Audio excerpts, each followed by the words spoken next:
خاوتي خواتاتي اهلا وسهلا مرحبا بكم يا جماعة الخير مساء الخير عليكم مازال في اللون والسلام عليكم j'espère que vous allez bien j'espère que vous vous portez bien bon je pense que vous êtes tous en train de vous poser tous les mêmes questions comment est-ce possible comment en 2024 notre pays après avoir connu une belle révolution pacifique qui s'appelle le Hirak en 2019 après toutes les belles images de ce Hirak béni comme le dit Abdelmajid Tebboune pendant des années, durant en tout cas son premier mandat.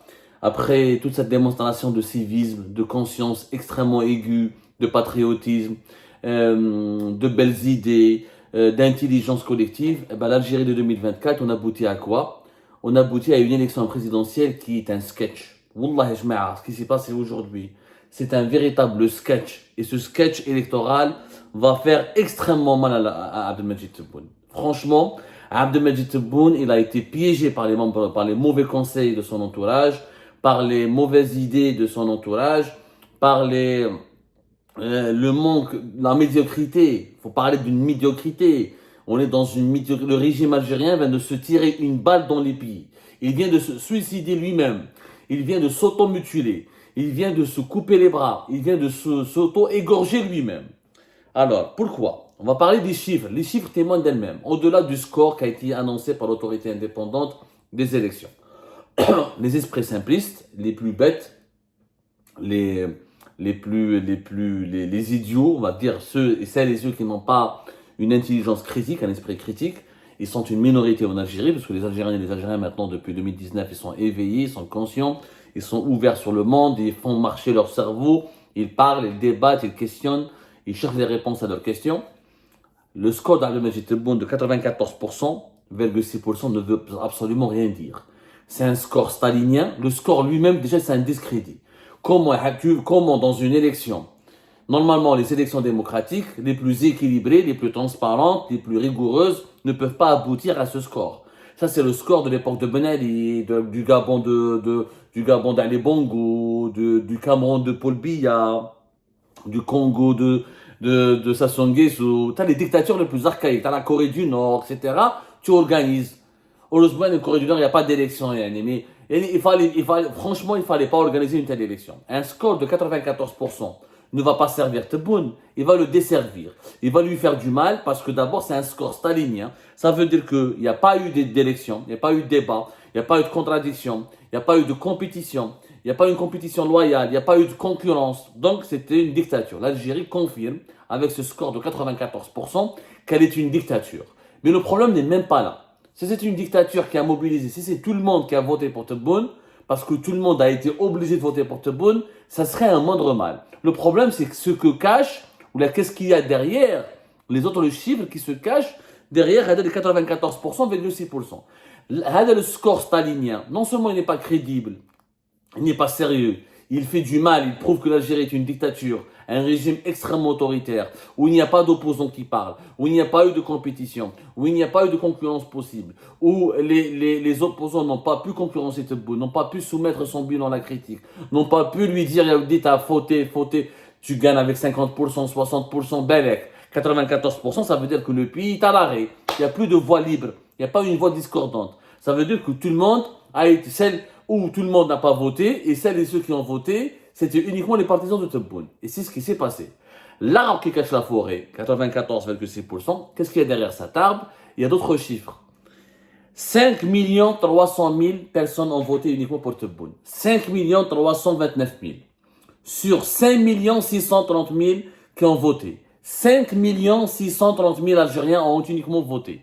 Tebboune a récolté 329 000, Abdelali Hassan Echelif du MSP 178 000 et Aouchiche Youssef 122 000. Les deux concurrents, c'est-à-dire que moi ou n'importe quel Facebooker ou influenceur ou un TikToker aurait pu récolter plus de voix que Hassan et Abdelali Echelif et Youssef Aouchiche. Ce qui confirme que ces deux candidats, c'est des candidats fantoches, c'est des anonymes, ils n'ont ni parcours, ni personnalité, ni notoriété, ils ont été juste utilisés pour permettre à Tebboune d'avoir un score stalinien. Mais le chiffre le plus grave, 5 300 000 personnes ont voté pour Tebboune. Tebboune n'est président qu'avec 5 300 000 personnes. Il est président uniquement avec 5 329 000 personnes. Ça représente 11% de la population algérienne. Uniquement 11% de la population algérienne. Vous vous rendez compte? 11%, c'est le président de 11% de la population. Et c'est uniquement 21%, je dis bien, c'est 21% de 21,8%, même pas 22% du corps électoral. Il y a 23 millions et quelques Algériens, 24 millions d'Algériennes et d'Algériens qui ont été invités à voter. 24 millions, si on compte les Algériens qui habitent à l'étranger et les Algériens qui résident en Algérie. 24 millions et quelques, même pas 25 millions, qui ont été appelés à voter. Ça, c'est le corps électoral. Tebboune représente maintenant, avec sa victoire à 5 329 000 personnes, il ne représente, encore une fois, que 21,8% du corps électoral. Il ne représente que 11% de la population algérienne. C'est le président le plus mal élu, le plus minoritaire depuis 1995, depuis le début des élections démocratiques, soi-disant démocratiques et pluralistes. C'est le président le plus mal élu de ces 35 dernières années. Il y a 30 ans, entre 1995 plus 1995-2025, il y a 30 ans, on va dire, de ces 30 dernières années, c'est le président le plus mal élu, le plus impopulaire, le plus minoritaire, le plus illégitime. Abdelmajid Tebboune, son entourage lui ont créé un grave problème. Ces chiffres-là démontrent que Tebboune est isolé, n'a pas l'adhésion de la population, n'a pas le soutien de la population. يعني عمي تبون راهم يغلطوا راهم تقبوك يطون فيه beaucoup de mal راهم باساوك راك باسيت نقولوها بالجزائريه تبون راهو في ورطه تبون maintenant est dans une grosse merde. Pourquoi? Parce que il se retrouve après 5 années de campagne, après 5 années de monde, après un premier mandat de 5 années, après tout ce qu'il a pu faire, l'allocation de chômage, les promesses de l'ADL, les promesses, le bras de fer avec le Maroc et la France, ses positions en faveur de la Palestine et du Sahara occidental, les Rarj Bilet, tout ce qu'il a pu promettre, un train fit Amanraset, un train fit Indour, tout ce qu'il a pu promettre, à la fin, il n'y a que 5 329 000 Algériens qui croient en lui, qui ont voté pour lui. 5 329 000.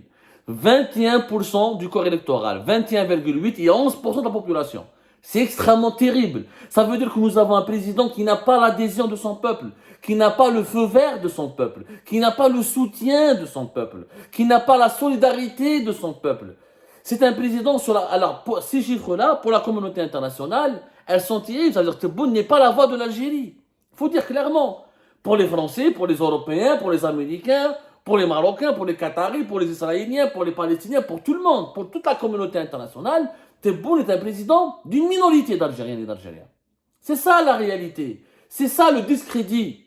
Tebboune voulait avoir une légitimité plus forte. Il voulait résoudre la crise d'illégitimité dans laquelle il pataugeait depuis 2019 à cause de son élection dans un contexte extrêmement particulier, troublant, avec les événements du Hirak, la crise politique et les millions d'Algériens et d'Algériens qui rejetaient le processus électoral du 12 décembre 2019. Aujourd'hui, il se retrouve dans une grosse merde, pardonnez-moi, il est dans le pétrin, puisqu'aujourd'hui, il n'a que 5 300 000 personnes qui ont cru en lui.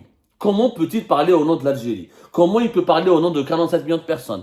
Comment il peut se targuer d'avoir le peuple derrière lui? Comment il peut se targuer, comment il peut parler d'une voix forte et puissante sur la scène internationale? Comment il peut affronter les regards des Américains, des Européens, des Chinois, des Russes, des Africains, des Arabes?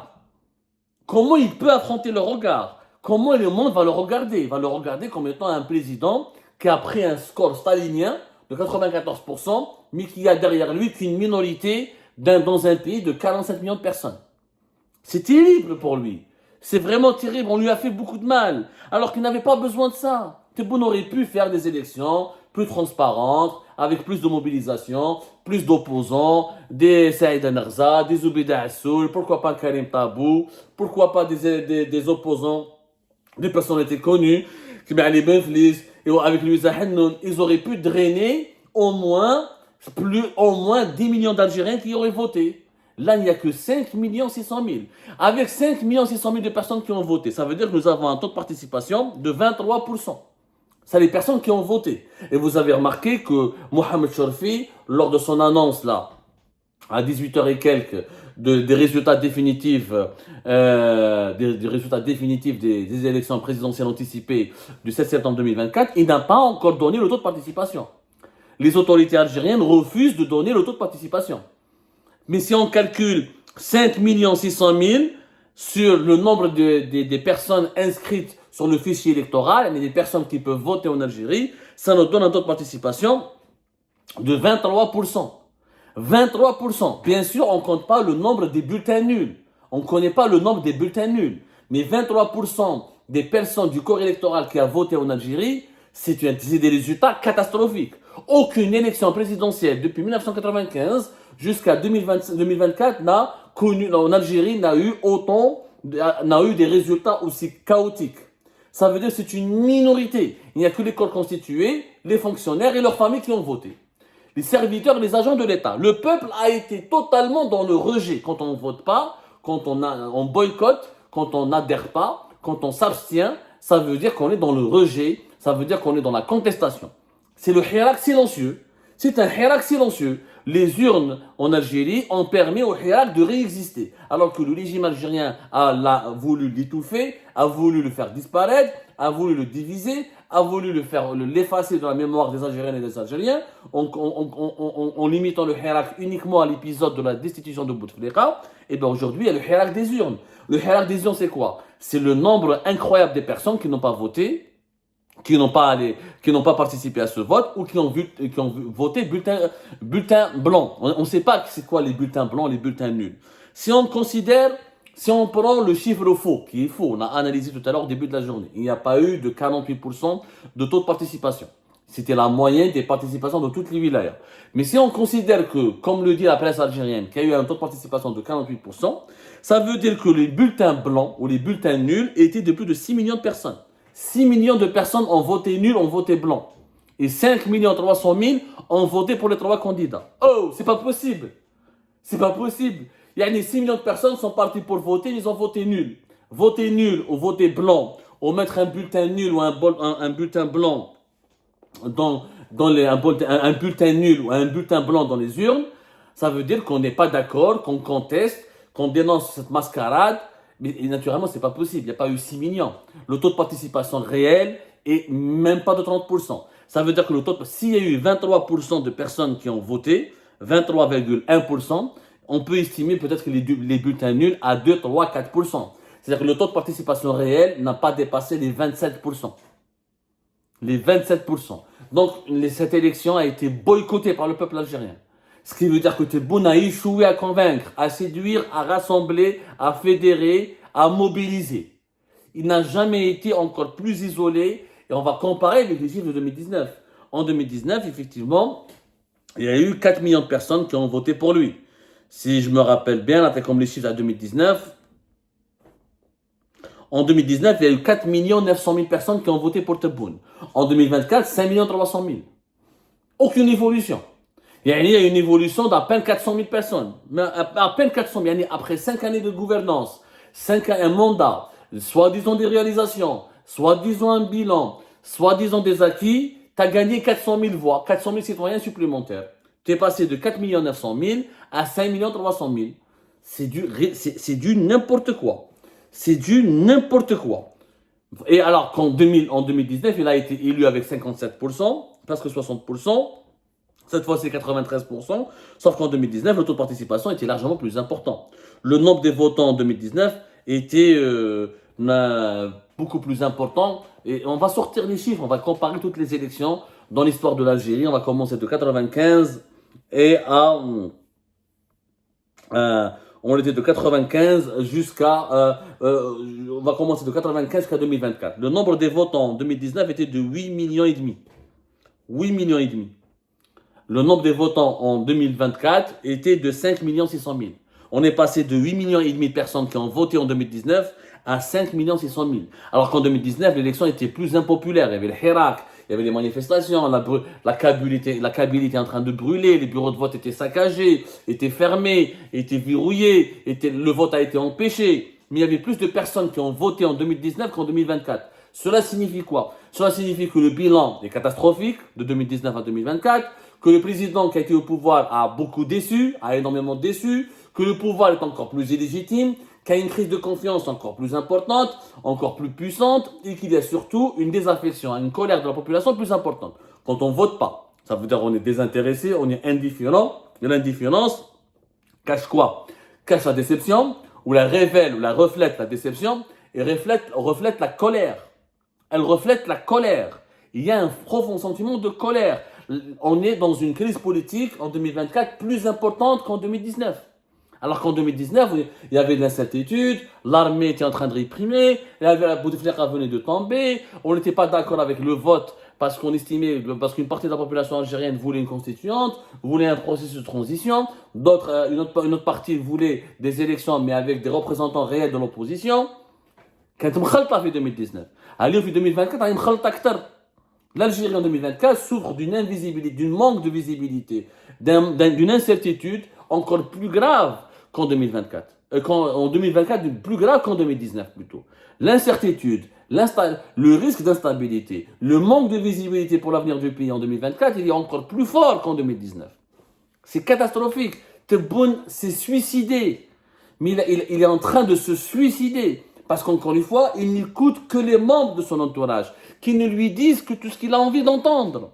Au lieu de nous écouter, nous, c'est des tracteurs qui n'ont aucun intérêt. ما عندنا des salaires, ما عندنا des privilèges, ما عندنا des avantages, رانا مرميين في بلاد الناس, on parle que pour l'avenir de notre pays, on parle que pour la sécurité de notre pays, on parle que pour le bien de notre pays. Il n'aurait jamais dû organiser cette élection anticipée, il n'aurait jamais dû se représenter pour un deuxième mandat s'il n'avait pas un très bon bilan, il n'aurait pas dû organiser une élection sans la présence de candidats d'opposition, sans la présence de personnalités nationales crédibles, sans une véritable compétition, dans un climat politique sain, avec des libertés publiques individuelles, avec